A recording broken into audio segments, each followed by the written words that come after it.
D'un masque et la balance bénéfice-risque. Les risques insidieux liés au dioxyde de carbone.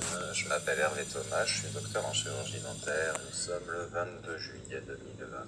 Quand des mesures obligatoires sont motivées par l'intérêt collectif, c'est que la balance bénéfice-risque penche en faveur des bénéfices. Sur la question des masques et de manière générale, les risques sur la santé liés au dioxyde de carbone me semblent sous-estimés. Je vais vous expliquer pourquoi. Je ne prétends pas détenir la vérité et mes propos sont certainement discutables. Mais sur la base de ces considérations qui représentent mes croyances actuelles sur le sujet, je pense que pour l'intérêt commun, l'obligation du port d'un masque devrait au minimum être assortie de certaines précautions. Je commencerai en présentant les conclusions. Le port d'un masque n'est pas anodin. Il constitue un stress relatif selon la capacité fonctionnelle de chacun. Cette capacité dépend principalement de notre capacité respiratoire. Quand la capacité respiratoire est importante, le stress lié au port d'un masque est relativement faible. Quand la capacité respiratoire est faible, le stress lié au port d'un masque peut devenir majeur, voire fatal. Dans tous les cas, le port d'un masque altère forcément plus ou moins l'élimination du dioxyde de carbone et tente insidieusement à affaiblir l'organisme. En acceptant l'hypothèse que la systématisation du port d'un masque dans les espaces publics clos soit un moyen efficace de limiter la propagation du virus, il me semble que le port d'un masque occasionnel sur de courtes durées constitue un risque négligeable et acceptable pour des personnes en forme.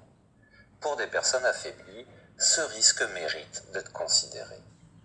En dehors des activités où la balance bénéfice-risque justifie habituellement le port d'un masque, comme l'exposition à des produits chimiques ou les soins médicaux ou chirurgicaux, le port prolongé et répété d'un masque pourrait constituer un risque considérable de dégradation progressive de l'état de santé, y compris pour des personnes en forme. Ces considérations tendent à mettre en évidence que le port d'un masque constitue un risque relatif, mais un risque certain, qui mérite d'être pris en compte dans la balance bénéfice-risque. Entre deux mots, il faut choisir le moindre. Imposer le port du masque aux professionnels, aux personnes affaiblies ou encore aux femmes enceintes pourrait s'avérer plus néfaste que le bénéfice espéré. Pour commencer, je voudrais vous montrer les chiffres de la mortalité dans le monde. Ces données, les données les plus récentes sur Our World in Data sont celles de 2017, durant laquelle 56 millions de décès ont été comptabilisés. Les 5 plus grandes causes de décès sont les accidents cardiovasculaires, les cancers, les maladies respiratoires et la démence. Ces 5 causes représentent 65% de la mortalité. Les accidents cardiovasculaires et les cancers se distinguent largement, avec environ un décès sur 3 pour les maladies cardiovasculaires. L'évolution depuis 1990 montre une progression constante des accidents cardiovasculaires, des cancers et du diabète. Les 5 plus grands facteurs de risque sont l'hypertension artérielle, le tabagisme, l'hyperglycémie, la pollution de l'air et l'obésité. En termes d'impact sur la longévité et l'handicap, 3 facteurs de risque importants sont en constante progression: l'hypertension artérielle, l'hyperglycémie et l'obésité. Voici donc en résumé les facteurs de risque et les causes de 2 décès sur 3. Ceux en caractère gras sont les facteurs qui progressent. Ce sont les enjeux majeurs de santé publique. Pour donner la mesure, un virus qui aurait provoqué 500 000 décès en 2017 aurait représenté 0,9% de la mortalité, soit un décès sur 111. Pour beaucoup d'auteurs, la capacité cardio-respiratoire, ou CRF, Cardio-Respiratory Fitness, est le meilleur indicateur de risque de mortalité, toutes causes confondues, y compris les accidents cardiovasculaires, les cancers et les maladies pulmonaires. Une faible capacité cardio-respiratoire est aussi associée à de nombreuses morbidités, y compris l'hypertension artérielle, l'obésité et le diabète de type 2. Les effets négatifs sur la capacité cardio-respiratoire de la pollution de l'air, du tabagisme et de l'obésité sont largement reconnus. La mesure de choix pour évaluer la capacité cardio-respiratoire est la consommation maximale d'oxygène, ou VO2 max.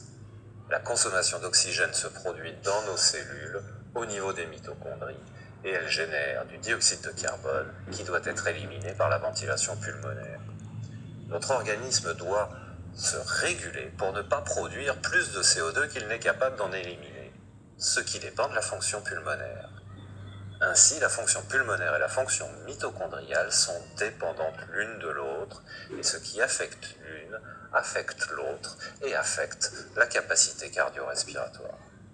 C'est pourquoi la capacité cardio-respiratoire peut aussi être évaluée par la force musculaire.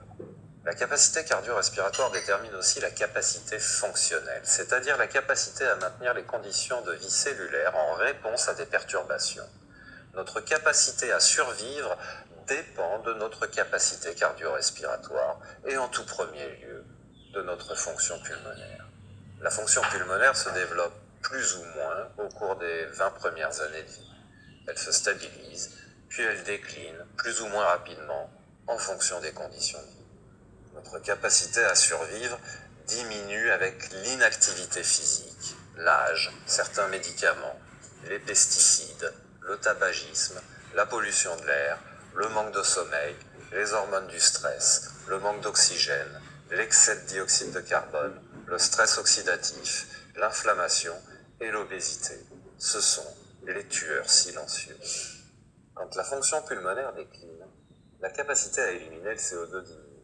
La rétention de CO2 a de nombreuses conséquences. Notamment, elle favorise l'œdème pulmonaire, la dysfonction mitochondriale, le stress oxydatif, l'inflammation systémique, la fonte musculaire, la baisse de l'activité cérébrale, la neurotoxicité et le déclin cognitif, la résistance à l'insuline, le déséquilibre neurovégétatif, l'adipogénèse et l'obésité, la baisse des défenses immunitaires et la cancérogénèse.